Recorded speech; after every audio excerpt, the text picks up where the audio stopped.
एक बार एक ब्राह्मण था। वह सूर्य देव का भक्त था।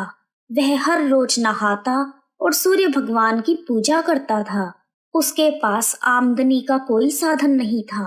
जब वह घर जाता तो उसकी पत्नी उसे बार बार पैसे कमाने के लिए परेशान करती थी, और अगर वह बाहर जाता तो अड़ोसी पड़ोसी उसे निकम्मा कहकर अपमानित करने लगे।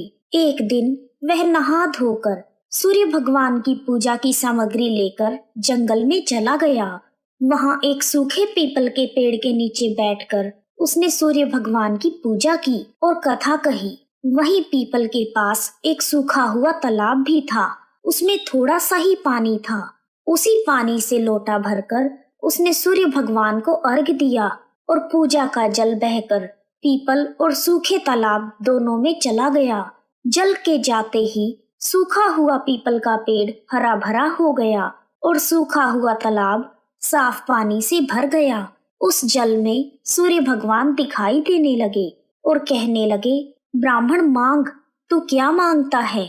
जब ब्राह्मण ने सूर्य देव की आवाज सुनी तो वह घबरा गया और सोचने लगा कि इस पीपल में कोई भूत रहता है। हर रोज जब वह पूजा करता तभी आवाज आने लगती। यह सुन सुनकर वह चिंतित होकर दुबला होने लगा। ब्राह्मण की पत्नी कभी कभी उससे मिलने जंगल में जाती थी।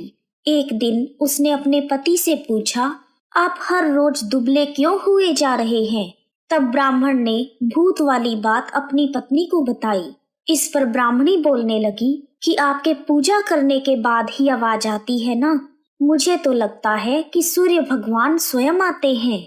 इस बार जब वह आवाज आए तो आप सब कुछ मांग लेना।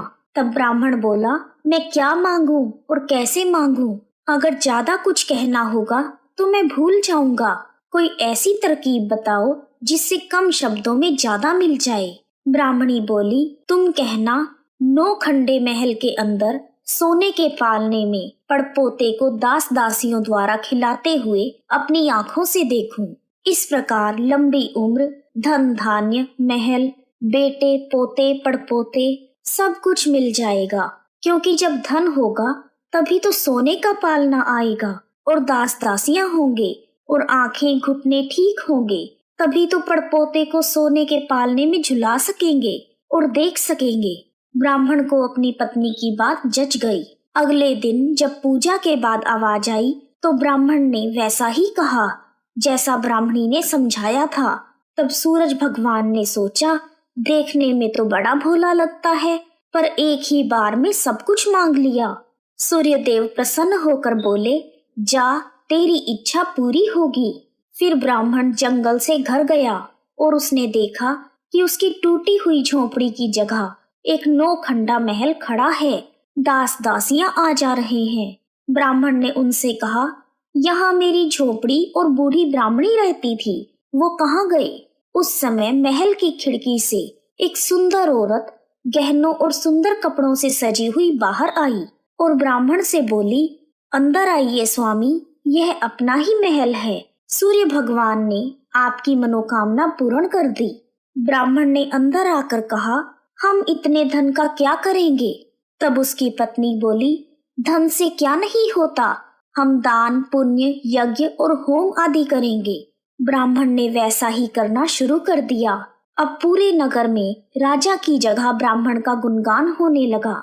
एक दिन राजा ने ब्राह्मण को बुलवाया और पूछा, कल तक तो आपको खाना भी नहीं मिलता था, आज ये धन कहाँ से आ गया? आपने ऐसा क्या किया है? कहीं चोरी की है या कोई डाका डाला है? ब्राह्मण ने कहा, यह तो सूरज देवता की कृपा है, और उसने पूरी बात बताई। राजा बोला, मेरे यहाँ पुत्र नहीं है तो मुझे क्या करना चाहिए? तब ब्राह्मण ने राजा को सूर्य देव की पूजा की विधि बताई। तब राजा ने पूरे विधि विधान से सूर्य भगवान की पूजा की। सूर्य भगवान ने राजा की भक्ति से प्रसन्न होकर उन्हें एक तेजस्वी पुत्र प्रदान किया। बोलो सूर्य भगवान की जय। हे सूर्य भगवान, जैसे आपने ब्राह्मण और राजा की इच्छा का मान रखा, वैसे ही सबकी इच्छा पूरी करना। कहानी कहने वाले, सुनने वाले और हुंकारा भरने वाले सभी की मनोकामनाएं पूर्ण करना प्रभु। जय सूर्यदेव।